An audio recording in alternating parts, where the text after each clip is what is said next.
Welcome to Bundle of Rays. This week we're going to be learning about breath sounds and how to assess the chest. Thanks for coming. This week I want to give you the learning outcomes of what it is that we want you to achieve and what you want to take out of this week's video. We're going to have a look at the anatomical landmarks of the chest for auscultation. We're going to try and understand what normal breath sounds present as.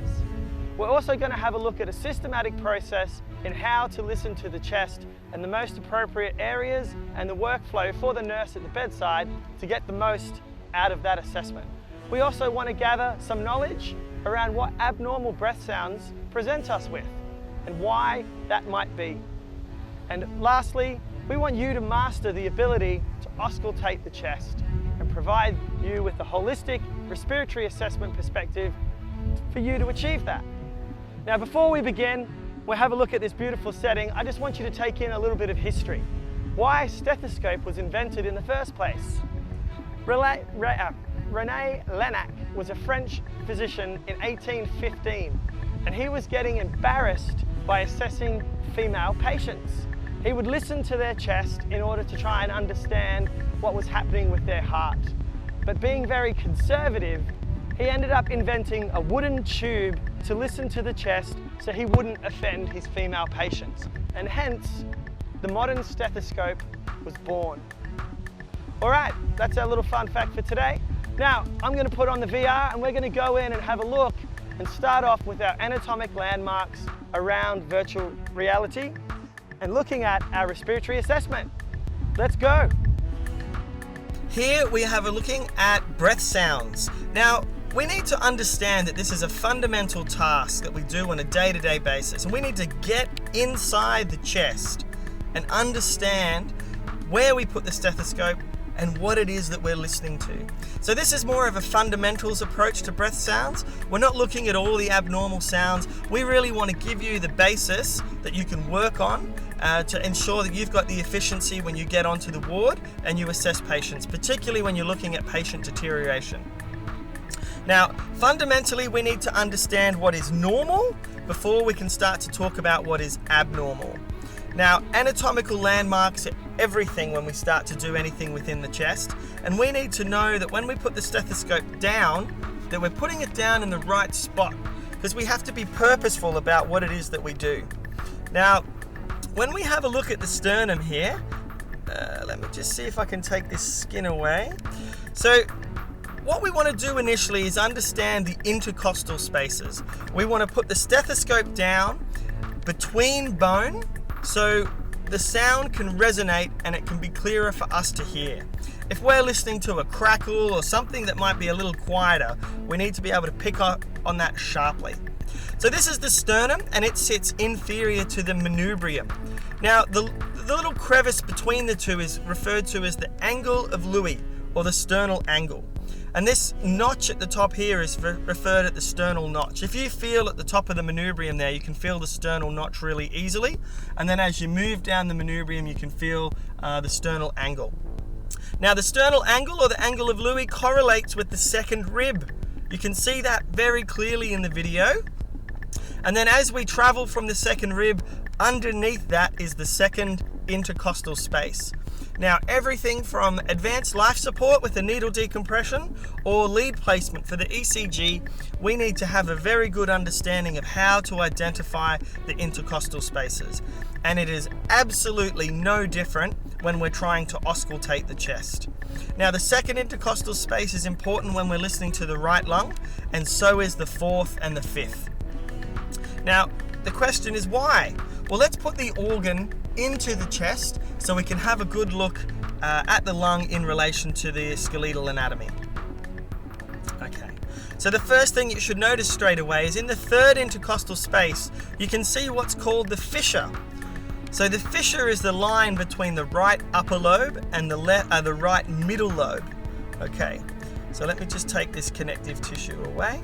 And you see that the left lung doesn't have that, because the left lung has two lobes and they have what's called an oblique fissure. So the oblique fissure is what divides the left lung on an angle on a lateral aspect, whereas the right lung has the right upper lobe the right middle lobe, which you can see anteriorly, but the right lower lobe is at a posterior location. So you can see there the fourth intercostal space is where we're going to put the stethoscope for the right lung, and the second intercostal space on the right side is where you're going to put it for the right upper lobe. But you really do need to go posterior and put it on the patient's back to listen to the right lower lobe. Now let's see if we can have a look at the left lung and have a look at it closely to understand how we're going to use the stethoscope to listen to the left lung.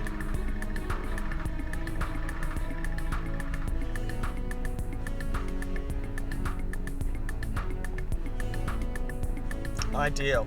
Now, if someone's lying in a bed, this is the anterior aspect, it's nearly impossible to listen to the left lower lobe on the front of their chest.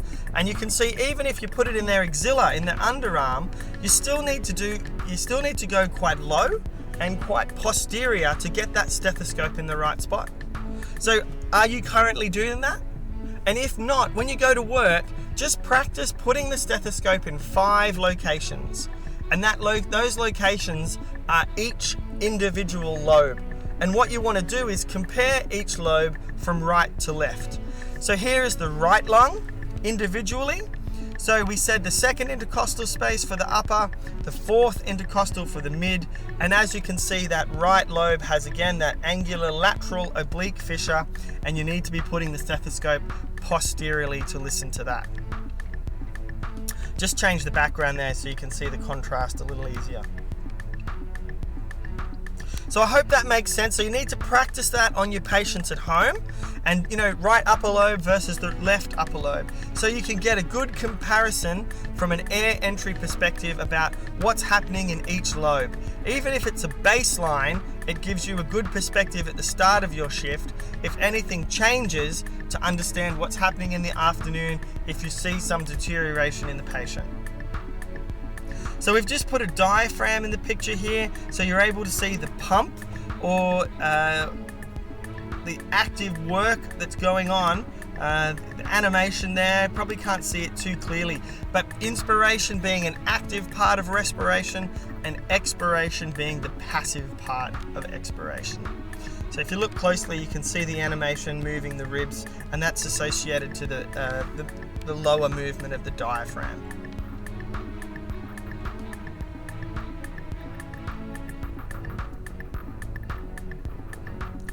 So this is just a quick microscopic picture of the alveoli. You can see the arterioles. So this is where all the oxygen goes, comes into here, and we transfer it through diffusion, and then we have the process of perfusion.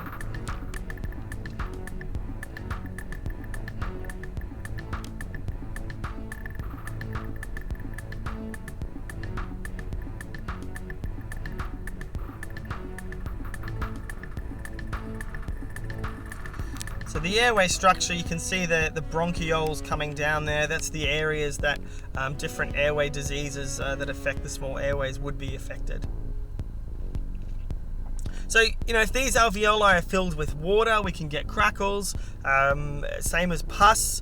If they collapse, we have atelectasis, so we're going to have reduced sounds. So whatever pathological process is going on in the alveoli is be represented in our ability to auscultate the chest. So just some of the chest walls, you can see the sternomastoids that stick to the neck. We've got the scalene muscles and then the intercostal muscles. So usually when people present to hospital, they have respiratory fatigue, and that's fundamental. And here we are to sick patients, that being fundamental. So we're in the diaphragm, and you can see how large the diaphragm is. There's an area there for the vessels to pass through. So understanding what's in the thorax and what we're listening to, where we place the stethoscope, cannot be underestimated. Okay, it's a very simple task, but it does need to be done correctly. So as airway travels down our trachea into the right and left bronchus, as we see them there, it'll go into the alveoli, and that is what we're listening to through the chest wall for our respiratory assessment. So please don't forget the lobular aspects to the lungs. Just start off listening to the 5 key areas of each lobe, and then do the comparison. Do you have air movement? Do you not? Is the left compared to the right? And just through that type of assessment, you're going to gather a lot of information.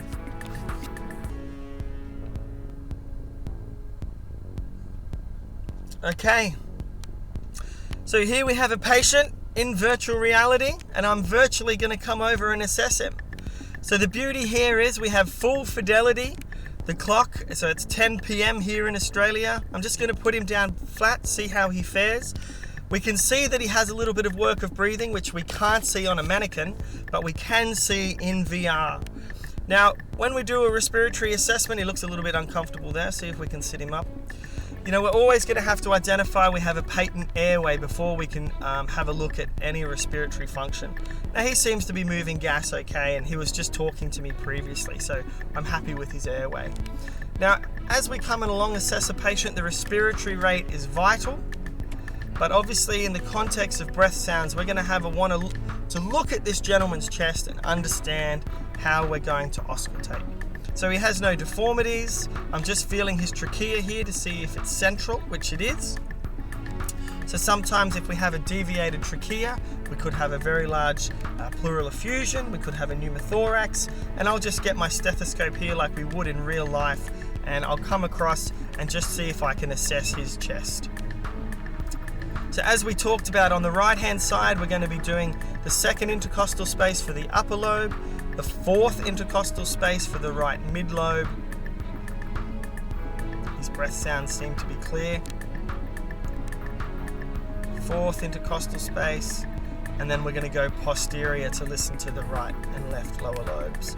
All right, I'm going to let the video run. I hope you got something out of this week. Remember, anatomical landmarks and the ability of basic respiratory auscultation is really important before you build on the abnormalities and the pathology. This is a great place to start. This is going to improve your workflow and help you identify problems with your patient and let you escalate them early. This is all about clinical efficiency. Okay. Well, that is the finer moments of respiratory auscultation and respiratory assessment. Thanks for being here this week. I just want to summarize and reinforce the key learning moments of what we've tried to achieve this week. We've had a look at the anatomical landmarks around auscultation, in particular the angle of Louis, and starting with the second intercostal space and using that as a pivot point to move around the chest wall. We've had a look at being systematic and understanding we have inspiration and expiration and having the ability to compare each lobe of the lung across the thorax. All right, great. So you should be feeling comfortable with that. And then mastering the skill is only going to come down to you and doing this on every patient, every day at work. Even if you just do one patient thoroughly a day, after 6 months, you're going to start reassuring and being an intermediate to advanced practitioner with that stethoscope. And remember, always use your team. There's physios and doctors there for you to bounce your ideas off and your skills and hypotheses around your assessment. So thanks for being with us this week at Bundle of Rays. Join us on Facebook or LinkedIn. Jump onto the platform and membership for some peer-to-peer discussion. And we're going to see you next week.